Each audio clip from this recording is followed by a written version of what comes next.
Hello, ladies and gentlemen of the interwebs. This is knotwork, and we are starting a new series, which I am entitling The Penniless Gamer.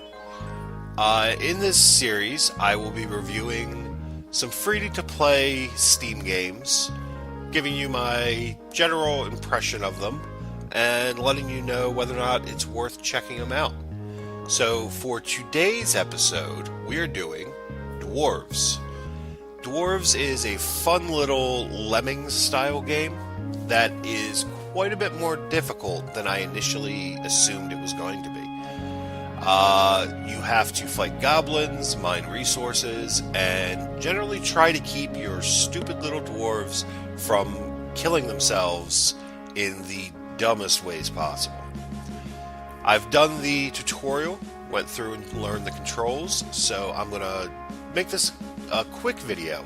I'm hoping all the videos in this series can be fairly quick. I don't want to bore you, and none of these games I think are going to be long-term games. There's not a lot to them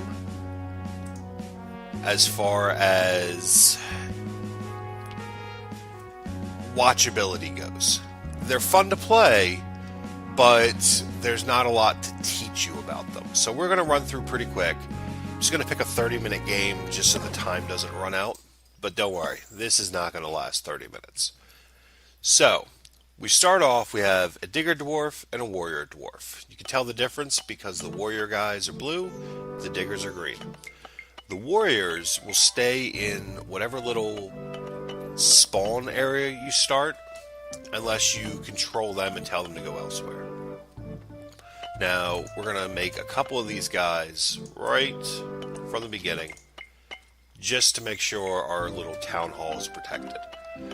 Now, the digger dwarfs will wander around, randomly digging up any kind of dirt that they can find, looking for minerals.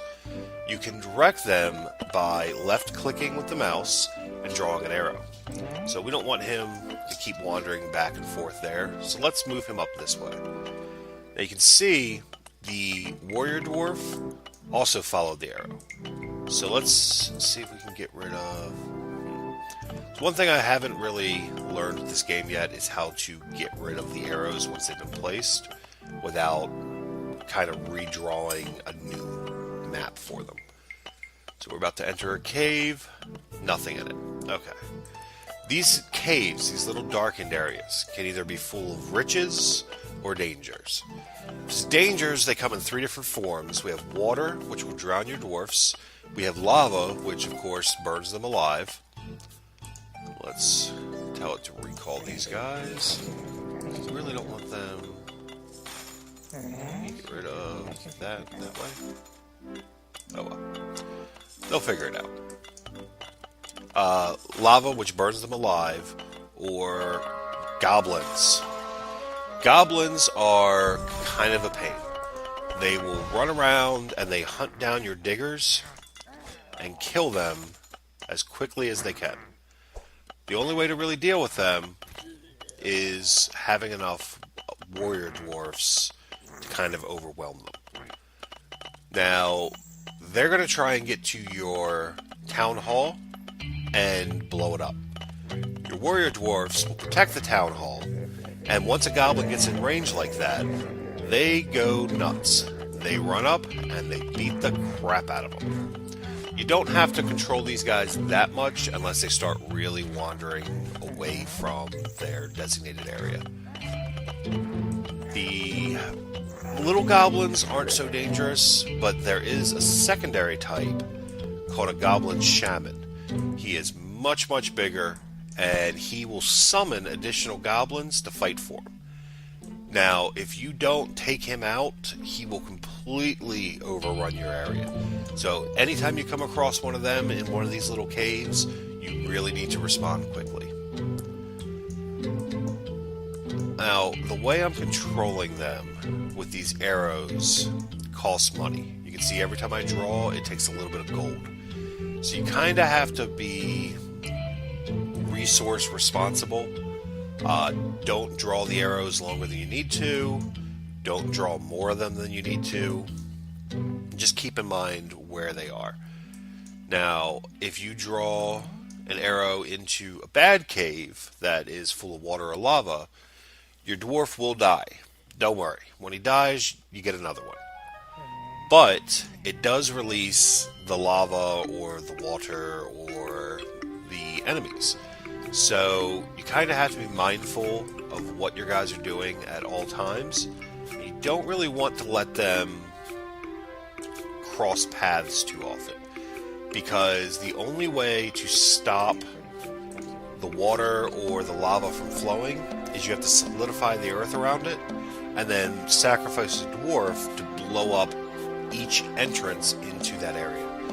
So you can see how they're kind of all mining next to each other here.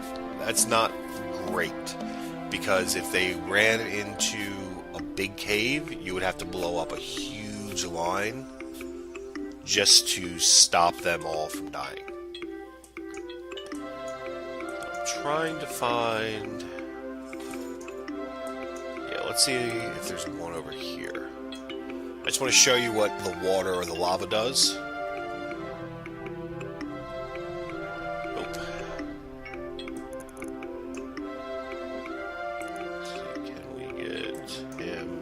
That one. And your dwarves will alert you when one of them does something catastrophic, which is good at least, because... Oh, there we go. Found lava. So, lava is much worse than water. It will burn through these little walls if you don't take care of them quickly. So let's take him... route him over.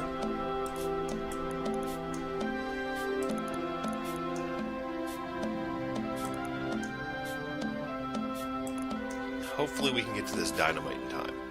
Now while he's doing that, we want to try and solidify the area around it. To do that, we hold control and we click on the dirt. It doesn't have to be completely surrounded. These little corners aren't a problem, because they won't mine at an angle. Why did you stop? Go that way. That way. That way. So let's watch him blow up here.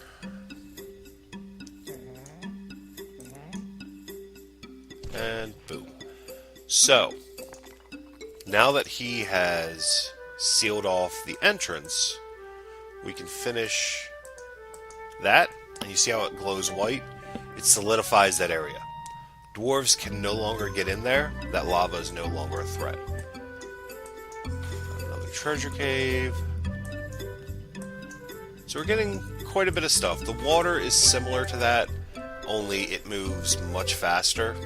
If they break into water, it'll just start flowing. And while you still have to blow up a hole like that, it won't eat its way through walls. But your dwarves will. So, you kind of still got to stick on it pretty early. Make sure that you take care of the entranceway. Because I have played before where a water source right next to the town hall was discovered. I walled it up, forgot about it, and the next couple of dwarves that came out just mined their way right back in.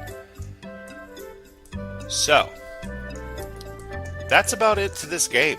There are some additional things you can do. You can build these tower defense areas, which are a lot of fun. Let's let that build up and I can show you what they do real quick. These are used for transporting your warrior dwarfs at a rapid rate. You can make 4 around each of these little towers, and you can train them by clicking on this little practice dummy. So that way they will go up in levels and become stronger without actually having to send them out to fight all the time. So you can see they're leveling up. Another thing you can do with it is this little cannon. The cannon allows you to shoot your dwarfs pretty much anywhere. Although I don't think you can shoot them into a undiscovered cave. Let's try that again. No. The cave has to be discovered. Okay. So, just to show you. Like that. So it's a rapid response to get your guys into a troubled area quickly.